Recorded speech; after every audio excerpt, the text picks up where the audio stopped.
ምዕራፍ 4 ነገር ግን እላለሁ ወራሹ ሕፃን ሆኖ ባለበት ዘመን ሁሉ ምንም የሁሉ ጌታ ቢሆን ከቶ ከባሪያ አይለይም።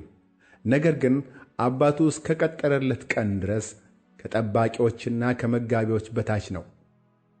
እንዲሁ እኛ ደግሞ ሕፃናት ሆነን ሳለን ከዓለም መጀመሪያ ትምህርት በታች ተገዝተን ባሪያዎች ነበርን። ነገር ግን የዘመኑ ፍጻሜ በደረሰ ጊዜ እግዚአብሔር ከሴት የተወለደውን ከሕግም በታች የተወለደውን ልጁን ላከ፣ እንደ ልጆች እንሆን ዘንድ ከሕግ በታች ያሉትን ይዋጅ ዘንድ። ልጆችም ስለሆናችሁ እግዚአብሔር አባ አባት ብሎ የሚጮኽ የልጁን መንፈስ በልባችሁ ውስጥ ላከ። ስለዚህ ከእንግዲህ ወዲህ ልጅ ነህ እንጂ ባሪያ አይደለህም።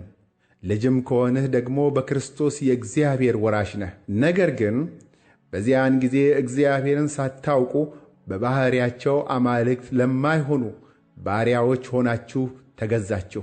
አሁን ግን እግዚአብሔርን ስታውቁ ይልቅስ በእግዚአብሔር ስትታወቁ እንደገና ወደ ደካማ ወደሚናቅም ወደ መጀመሪያ ትምህርት እንዴት ትመለሳላችሁ? እንደገና ባሪያዎች ሆናችሁ ዳግመኛ ለዚያ ልትገዙ ትወዳላችሁን? ቀንንና ወርን ዘመንንም ዓመትንም በጥንቃቄ ትጠብቃላችሁ። ምናልባት በከንቱ ለእናንተ ደክሜአለሁ ብዬ እፈራችኋለሁ። ወንድሞች ሆይ እኔ ደግሞ እንደናንተ ሆኛለሁና እንደ እኔ ሁኑ ብዬ እለምናችኋለሁ።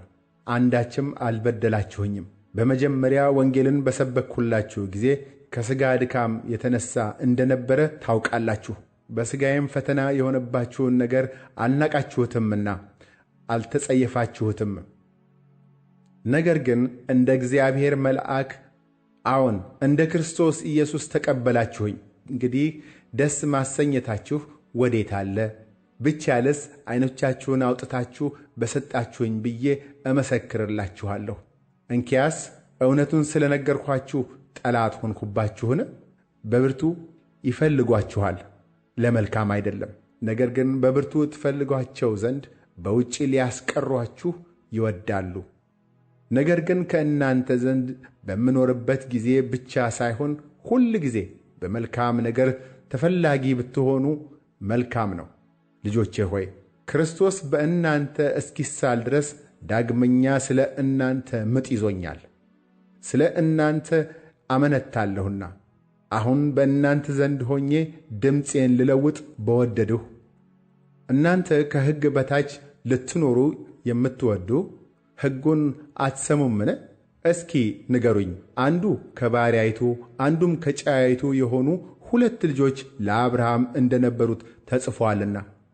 ነገር ግን የባሪያይቱ ልጅ እንደ ሥጋ ተወልዶአል፣ የጨዋይቱ ግን በተስፋው ቃል ተወልዶአል።